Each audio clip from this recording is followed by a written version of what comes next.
पचारिबो बेश्यावृत्ति करिबा लोकर दंड अछि केवल यीशु को मुखरु अलगा कथा बाहर सेई कथा सुनी से स्त्री की चमत्कृत होई नथिबो से स्त्री भी आशा करि नथिला जे यीशु एमती कथा करिवे मु तुमको दंडनीय बोली विचार करू ना ताने यीशु को मुखरु दंडर कथा बाहर नथिला केवल गोटे दल लोक मानक पाई से दंडर कथा कहउथिले जो माने कपटी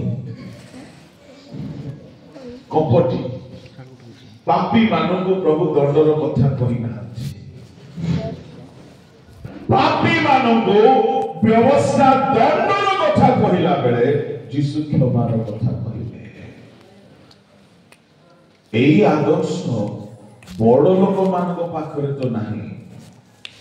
गाँ साही पड़ोसी भितरे विवाद हेला बेले को विचार करिबा पाई नियम आईन धरिकी युद्ध आरंभ हो जाए आम कथा वार्ता रे बड़ लोक मानक कथा वार्ता रे क्षमार शब्द बाहरु नाही तो जुबा लोक पाखरे बाहरी मुखी प्रभु लोक माने आमर कथा वार्ता आदर्श हेबाकू पड़िबो समस्ते प्रतिशोधर कथा कहूथिले समस्ते न्यायर कथा कहूथिले से स्त्री को दंड दिया जाओ समस्ते विचार करिके दंडर कथा कहिला बेले को यीशु ताहा प्रति अनुग्रह दया क्षमार कथा कहउछथि गाँ साही पड़ोसी भितरे आमर कथा वार्ता जदि क्षमार कथबार्ता हेबो आमर कथबार्ता जदि दयार कथबार्ता हेबो प्रभु को लोक माने ता निश्चय प्रभाव पकाय अनेक विवाद गाँ मानवरे रहुछि थाना कोर्ट कचेरी पर्यंत पळाउछि काहेकि आमर कथबार्ता ठीक नाही बेले बेले विवाह रे गंडगोल हो जाउछि काहेकि कथबार्ता ठीक नाही बेले बेले बेटी रे गंडगोल हो जाउछि काहेकि कथबार्ता ठीक नाही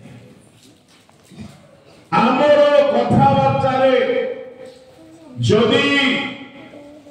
आदर्श में देखिबा पई चाहो प्रभु को लोक माने यीशु को ठारो सिखिबा को पड़िबो लूक 4:22 आउ थरे पढतु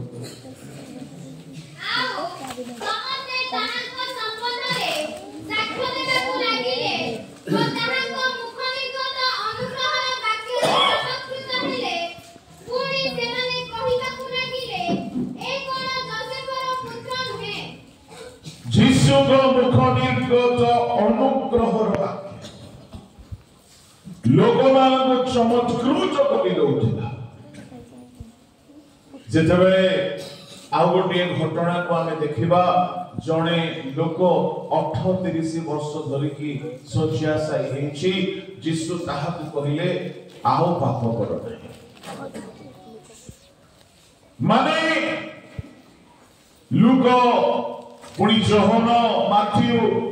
एहा को स्पष्ट वर्णना करूछथि माथ्यू 9 अध्याय रे आओ जणे व्यक्ति को यीशु कहउछथि बस्छ तुमर पाप क्षमा करागला तामाने जणे पापी होइकी दंडरे रहु एहा प्रभु चाहु नथिले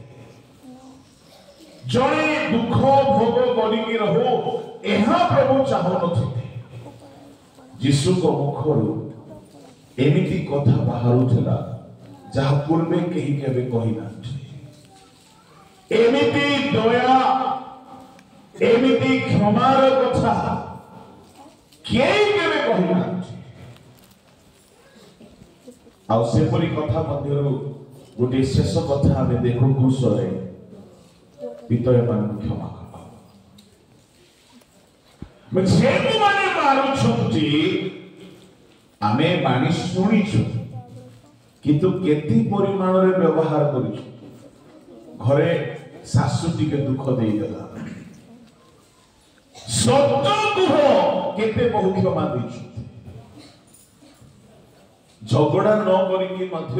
ଚତୁର ହେଇକି ଶାଶୁ ଠାରୁ ଅଲଗା ହେଇଯାଉଛନ୍ତି। କ୍ଷମା ନାହିଁ।